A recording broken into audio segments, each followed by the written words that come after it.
thing. Doesn't mean it can't hold oil. This is Donna Bagney with Boston Connect. We're in an undisclosed area with Phil from Alvin Hollis. He is examining an oil tank for us so that we can learn its efficiency and what condition it's in. Thanks, Phil. Back to you. So, what I normally do is get this device, what I told you about, ultrasonic tester, and I'm going to take random tests along the bottom of the tank. And as I said, I have to have somewhat of a flat surface in order for me to do this. And as tanks get older, they get rustier, and it gets more difficult to do and find those flat surfaces. And looking at it right here, from this point of view, this might be problematic. But I also do a... Good thing it's undisclosed. Did I bring my other bag in here? Yeah, right here. Right here. I just need my flashlight for a second. You want me to hold anything for you, Phil? Not just yet. Thank you for asking. We're on a field trip. We've decided to take an outing. There's Kate and Lenny, Joni, Miss Jackie, Deneen, and Trish, and one cute little doggy. Oops. So what I do is a visual inspection first. Carrie.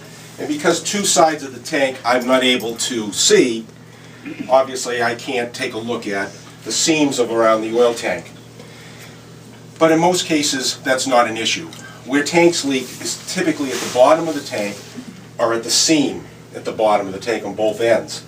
Obviously I can't see that, and I would tell that to the home buyer, that I only can see two sides of this.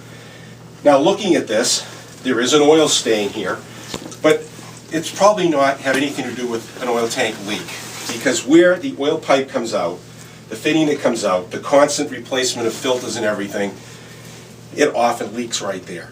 So it's not an instance where the seam has a leak. If it had a leak, it would probably be the bottom third of the whole seam right there would be wet, and I'd be saying, you got a tank leak. Oftentimes oil tanks have leaks at the top here. And what happens is, and the reason for that is, as oil goes in, air has to be displaced out of a tank.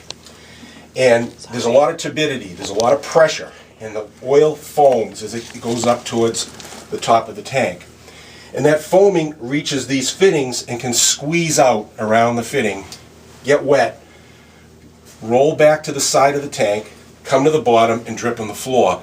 And people think they have an oil tank leak, but in reality, it came from the top of the tank.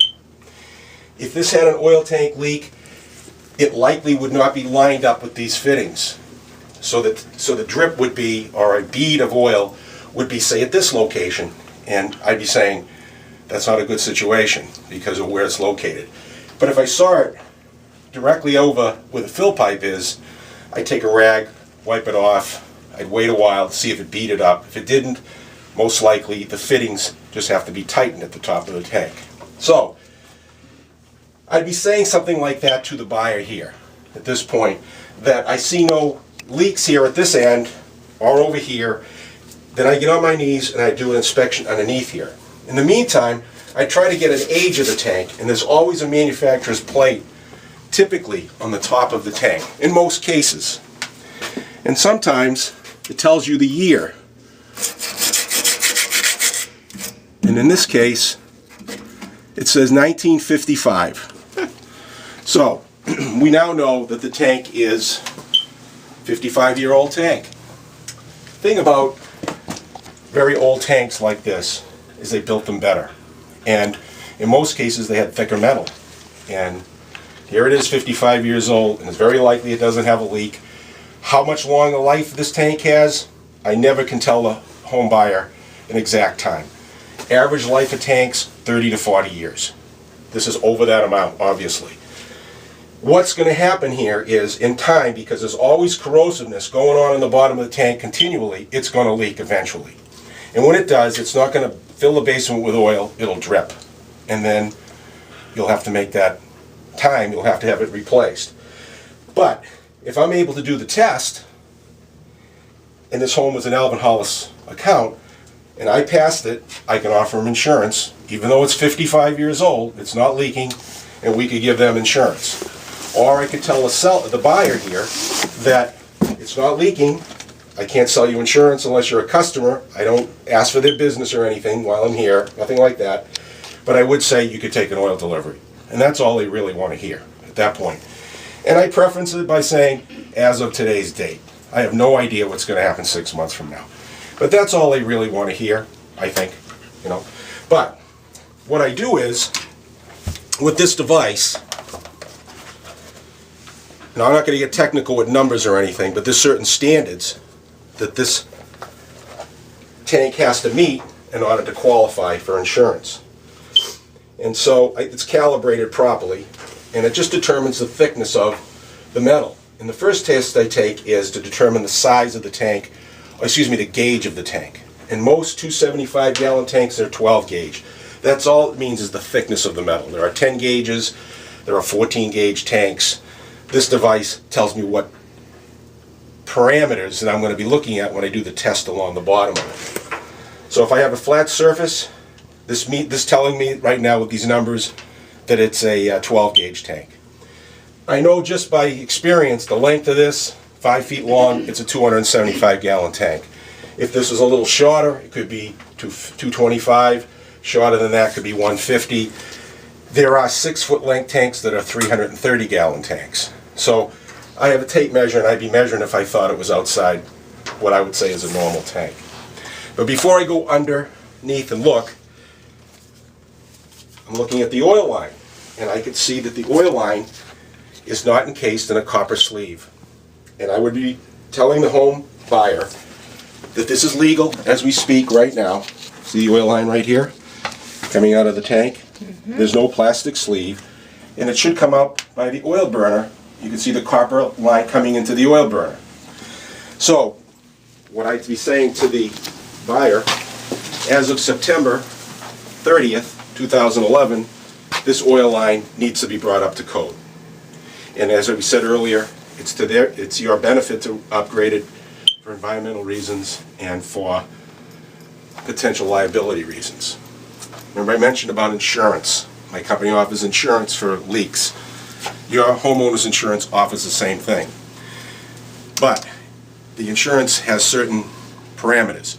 All things have to meet the code to get the full insurance coverage. So you could have a leak at the tank and it would be covered, but if the line leaked and you didn't replace it, you wouldn't get the insurance for it. So it's to the homeowner's advantage to upgrade it. Something like this would run about $250 to put a new line in. So it's pretty simple to do. It takes a couple of hours for a technician to do that. Now, I'm going to put my knee pads on. Sure. And I Normally believe the I'm in jeans homeowner, because I think the sturdy. homeowner did in fact try and sweep as much as possible That's all right. late last night. And I see there's a coffee can underneath this particular oil Now why is that? tank. I'm not quite sure. Bill, the 250 would be parts and labor? Yes, 250? it's parts and labor. Okay. It's all contingent on the length. Yeah. The length of it. So, I'm giving you this is a basic probably 15 feet, and I could tell you that's about $250 to $300. Okay, Phil's getting his gear on. I'm getting my gear on. And if you remember, I told you about an oil safety valve. One other thing, besides a new sleeve, you can put an oil safety valve on instead. Which was that round kind of Right, like that big device, device, yeah. That would go right here, and it would sense any oil leaks. Okay. So, I got bad knees. I had a knee replaced earlier this year, so please forgive me. But I'm doing pretty good. Good for you.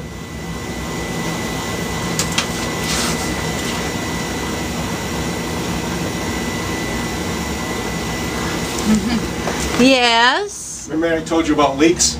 Yes. Well, this would tell me that you potentially have a leak right now. Okay. If you look right here, if you want to, stop for a moment, you could see a stain, which means that it's staining on the seam in the back side here. It doesn't correspond. Somewhat it does. Let me look a little closer here. Okay. Make sure.